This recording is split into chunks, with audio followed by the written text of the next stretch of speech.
Hello everybody, welcome or welcome back to my channel. It's your girl Whitney, and today I'm coming at you guys talking to you about the different levels of stress, the different things that may occur if we don't handle our stress correctly, and how we're going to manage our stress. So if you guys know, I've been going through a lot of stress in the moment. We've all been going through a lot of stress at the moment, and I think that it is imperative for us to be talking about the different ways that we can manage our stress, the different ways to manage, how we're going to uplift ourselves throughout this time, and also keeping not only our physical healthy but our mental state healthy. So if you guys are interested in what I got to say on these various tips today, give me a big thumbs up because I know you're going to like these tips. Even if you don't, please give me a big thumbs up, and also subscribe to this channel if you are new and turn on your post notifications. Now let's get right on into it.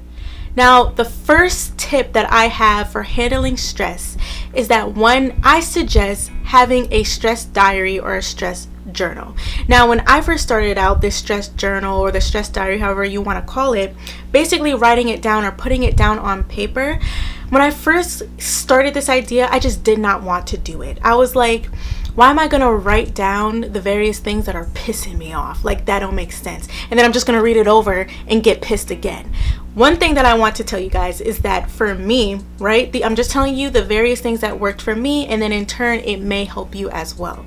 So a stress journal helped me get what I was trying to say out. Now, sometimes I feel like I complain too much, or I feel like I tell too much of my business, or I may complain to the same person over and over again. Like, say I'm talking to one of my best friends and I just feel like I'm talking about the same thing over and over again. There's a point where I feel like it's like, okay, we get it. You're going through this. Why are you complaining about it? And even though they may not feel that way, one way to kind of make yourself comfortable to where you're not bothering, or you feel like you're not bothering anybody, or even regardless of all of that, if you don't want to tell anybody your business, putting it down in a stress journal gives you the avenue to be able to release that stress. Now, if you keep everything bundled up inside and you're not able to get it out, it can do a lot more harm to you than good. I understand that a lot of the times, speaking about me, I think that like once I see a problem, I just want to handle it right then and there. And so for me, that's like, I don't want to take the time to write in a stress journal. I don't want to take the time to ask for somebody else's input. No, there's a problem and it needs to be handled.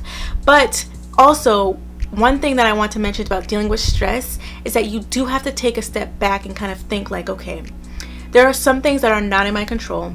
And also there are some things that I'm just not going to be an expert at.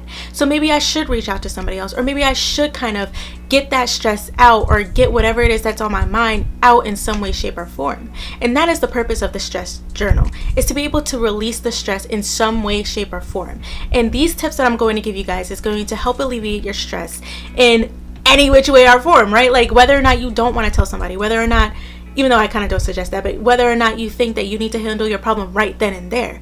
There are various avenues that can help you with dealing with stress, especially if it's all at once and it's coming at different areas in your life and you're just like, I need a break. Like, one of these things that can help you out with releasing the break is writing it down. Now, you don't have to look over it. You don't have to read it again. Think of this process as a healthy way of taking the weight off of your shoulders. Now, this is not going to necessarily eliminate the problem that is at hand, right? What you're doing at the moment is addressing the problem, but you're addressing it in your note. I don't want to say in your notes, but in your journal, right? And then you're looking at the problem head on and you're like, okay, so now what? What am I going to do about this? And this leads to my second point. Now that we've written down what was bothering us or just what was on our mind, we took that weight off of our shoulders. We have to give ourselves a break. And I say this, how I'm going to title this is saying to, give yourself a moment to escape, but also trust the process. When we're dealing with stress, we feel that there is like no way out of it. It's just all coming at once, and we feel the stress. A lot of times we get headaches, we feel it in our head. I personally feel it like all right here.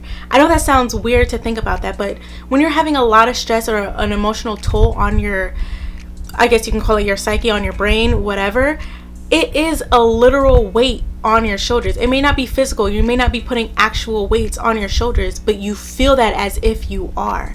So when I say that you're having a lot of stress, it is okay to take a step out and do something that's going to kind of get your mind off of what is going on, right? So if you have if you have like a test coming up and you've been cramming in for this test, you've been studying, and it's worth like 70% of your grade and you're freaking out, take a second, breathe. I've been studying so much that if I study too much, I might burn myself out. I understand that I'm doing everything that I possibly can at the moment to make a good grade. But if I continue harboring and if I continue beating myself up for not doing whatever it may be or stressing out over the test, I'm not going to do well. So what am I going to do to kind of alleviate the stress? Now, this is a couple things that you can do to take a break and kind of escape from the stress, right? So what I do is that I take a shower. I normally take 10-minute showers. I might go in the shower and take longer than that because it's just me, myself, and I in that shower. I can think about whatever I want to. I can just let the hot water come over me and I'm just like, I'm in a sauna, I'm relaxed. It's kind of like a spa that's like, I guess you can kind of think of it that way. It's just taking yourself out of the situation, literally. You're literally putting yourself, your body, your physical form, and your mental health in a different space because you're not thinking about, let's say, that test that's coming up, or you're not thinking about the people that are pissing you off. You feel me?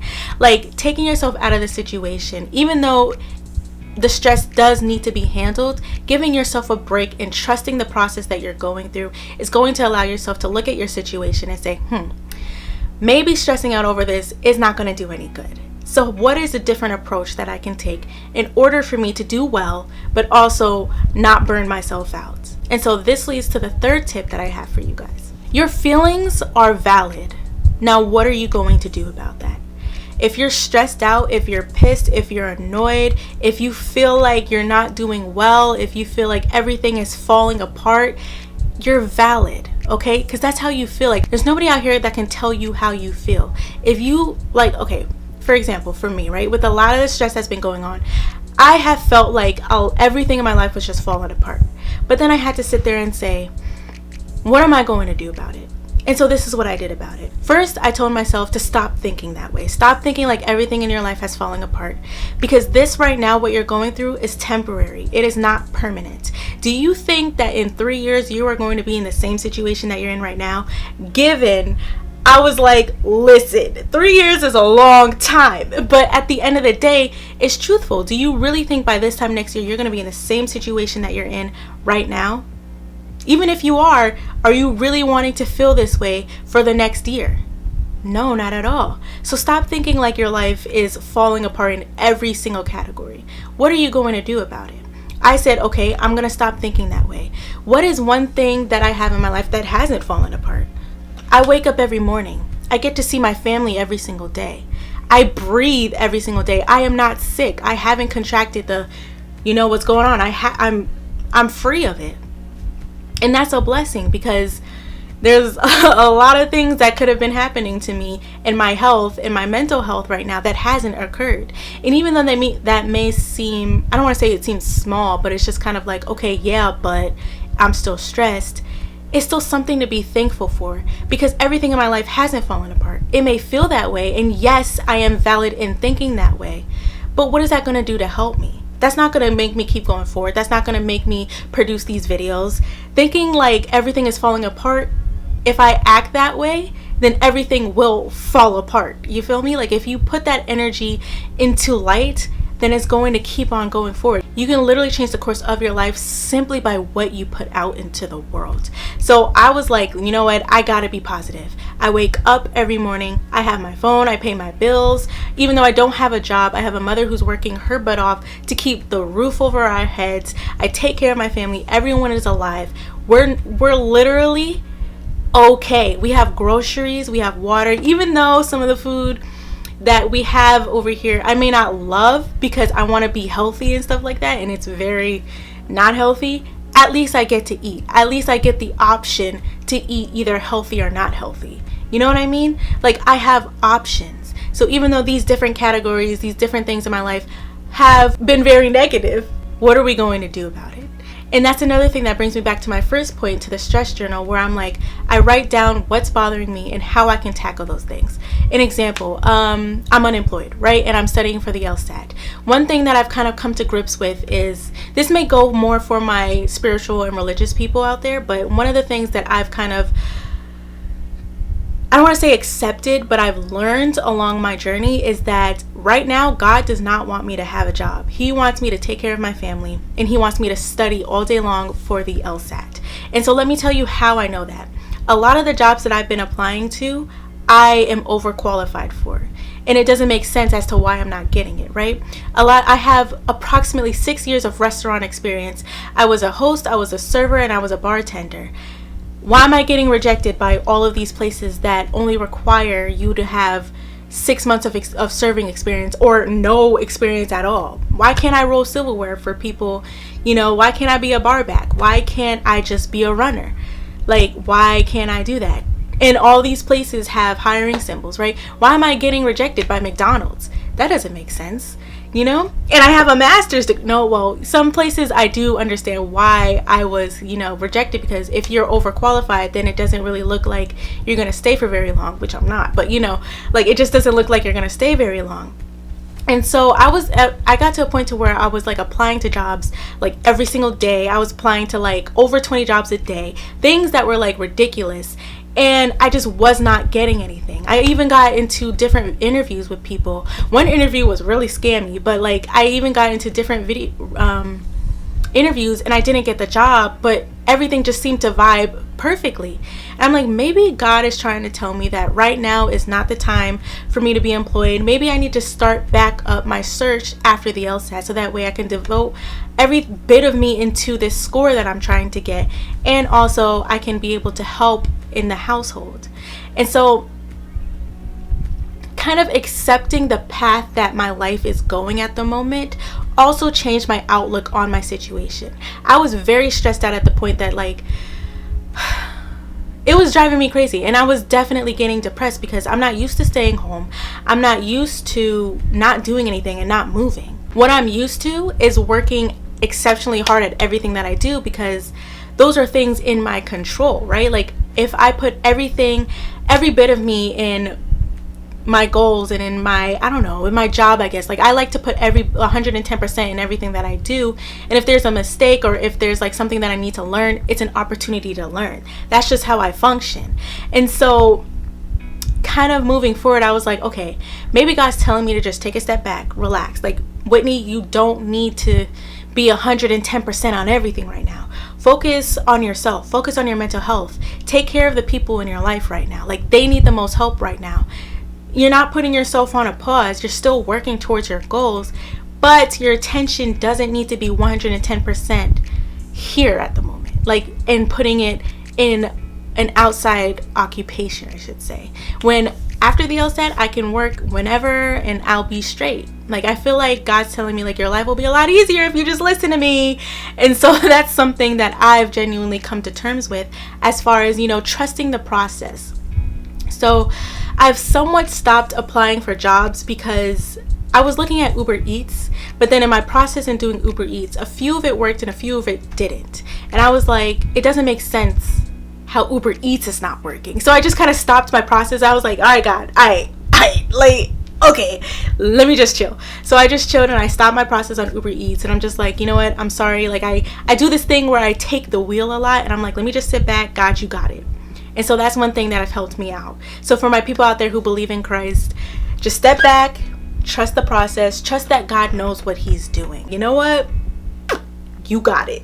Another thing that I want to mention where I would kind of like, what are you going to do about it for my people who are not necessarily religious or spiritual?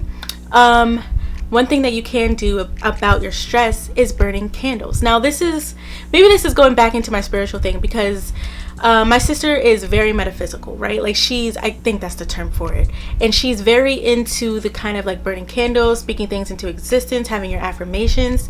And I'm on board with that. Like, I think how do I want to say this? Talk your shit, basically. Like, speak the positive energy that you want to come back to you. Put that into existence, right? Like, not only is that going to make you move towards those goals, but that's also going to change your mindset. You're going to start believing that you can rather than you can't. And that has really helped me out a lot. So I burn a lot of candles because it calms my mind. The smell is amazing, obviously, because it really calms you down.